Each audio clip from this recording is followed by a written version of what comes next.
Well, I'm here coming to you in the evening. This video probably won't go live till the morning, but unfortunately you saw the thumbnail of this video, so you know I don't have the best news for you. Yes, of course I'm talking about Tesla's prices because we have new prices yet again from Tesla. Now here's the good news. This new price increase does not impact every model, and the Model S and Model X did not have any changes. But the same can't be said for the Model 3 or the Model Y. I want to thank the sponsor of this video, Phantom Wallet. Phantom Wallet offers premium wallet designs with an aluminum chassis with options of wood, leather, and carbon fiber finishes. Grab the cards you need with a quick flip of the lever. RFID and NFC protection are built in, ensuring a safe and secure alternative to traditional options. Make sure to use code BTG to save 10% on your order. Now, just as a recap, this is the 9th price change in 2021. And although there are a ton of factors at play here, including supply chain constraints, the one thing Tesla has going for it is they have market-leading profit margins on their cars. So they're able to overcome some of these constraints in supply chain by offering more money for components to get further up in the list. Now, of course, we've seen that be passed on to us as consumers, and that's not a surprise. That's how this works. Every company that has increased costs does pass it on to the consumer. Now, there's something else happening here. There's no doubt substantial demand for these cars, and that is absolutely what we're seeing here. As demand goes up, of course, prices go up as well. And that is kind of that counterbalancing that has to happen to ensure that you have the right prices for the type of demand that you have. There's limited production, there's limited components, there's limited batteries to be able to produce a finite number of cars.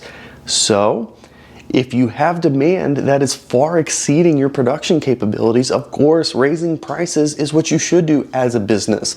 Now, I'm not a fan of this. I'm not happy about this, and this is certainly going to be a disappointment for a lot of people, but we're going to continue to see this happening because demand continues to be strong, and I have some potential reasons why we're seeing demand continue to be so strong at Tesla. For the Model 3, the long-range all-wheel drive model is the only one that's impacted. However, it's gone up by $1,000.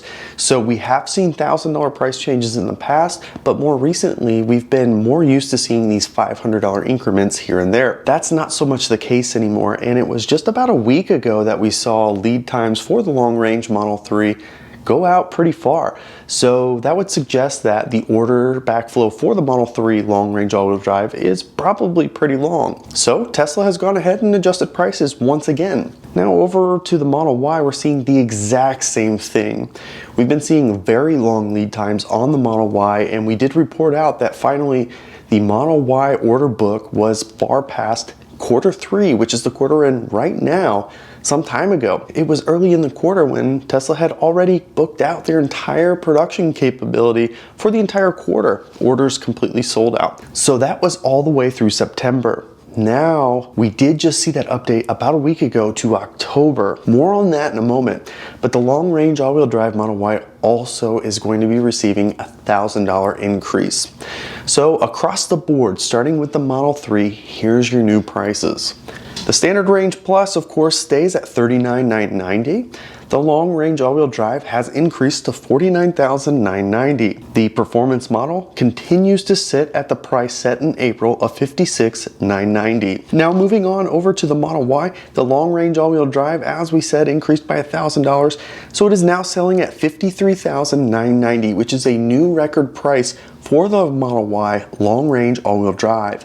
When this car launched, it launched at $52,990. It saw a number of decreases in 2020. Of course, there was a $3,000 decrease, which was a huge one. And then we saw a $1,000 decrease right at the beginning of the year. So at its low, it was at $48,990. Now $53,990, or $5,000 more than its lowest point. And that leaves us with the Performance, which is continuing to sell at $60,990.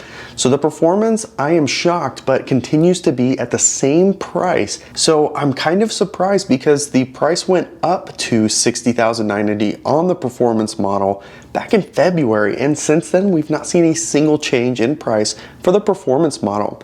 So the gap between the long-range all-wheel drive and the performance model continue to narrow, and it has to be because of the demand curve that we're talking about. But I want to talk about lead times for a minute because there's some differences there as well that are kind of important to know, especially if you're considering making an order. Starting with the Model 3, the Standard Range Plus is given a lead time of 7 to 13 weeks now. So that is up by a week since the last time I looked. Over to the long range all-wheel drive, it does show 10 to 16 weeks, which is interesting because that's 1 week less than it was last week. Now, traditionally, as long as demand stays pretty steady, these lead times do decrease by a week each week into a quarter until it gets closer to the end when it pushes them out to maybe a month lead time instead of a weekly lead time. So that's down to 10 to 16 weeks. The performance still sitting at 7 to 11 weeks, which is very similar, if not the same, as the last time that I saw that lead time. I also want to move over to the Model S and Model X real quick because earlier this month they both received a $5,000 increase on the long-range all-wheel drive model. So the Model S long-range all-wheel drive starts at $84,990. The Model X long-range all-wheel drive also had a $5,000 increase, so it's $94,990. Now what's interesting is this. Of course, the Model X hasn't launched yet, and the lead time for the long-range all-wheel drive model as well as the Plaid Model X both still say January to February. Now, obviously, the Plaid model has been making deliveries, but the delivery time for that is now August, and it has generally been the same month for a little bit of time. So that's starting to creep out just a little bit, but more so the long-range all-wheel drive, which is probably, arguably, one of the best values right now at Tesla. At $84,990, of course, $5,000 increase. The lead time on that is now September to October, and that lead time continues to get stretched out. And I think it's because we obviously have the refresh now, and people can get that new interior only in the Model S since the Model X hasn't yet launched. So there's obviously a lot of demand for the Model S, and I think that's not going to cool down anytime soon. It'll probably be once the Model X launches, that thing will have a ton of demand and the S will cool down a little bit, and then sometime before everybody that's waiting for it finally gets their car, and then both those cars will cool down and be more normal. But real quick, back over to the Model Y and the Model 3. Demand is through the roof, obviously. The Model Y long range does not even tell you a lead time at this point. They've completely removed it. And I've been watching that lead time continue to increase week after week.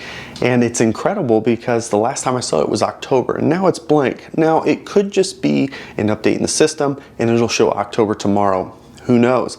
But it could also show November, December, and here's where things get interesting because right around November is at least when we anticipate seeing the Model Y potentially going into production at Giga Austin. So the crazy thing about that is the Giga Austin Model Y has been confirmed by Elon Musk that it's going to have the new structural battery pack, which is the 4680 cells. So if the lead time yesterday was October and it's any longer than that, you're probably looking at a Giga Austin Model Y. That doesn't mean anything, but it's something to keep in mind. There's no guarantees. Tesla very well may decide to go ahead and launch a brand new Model Y, a long range plus model.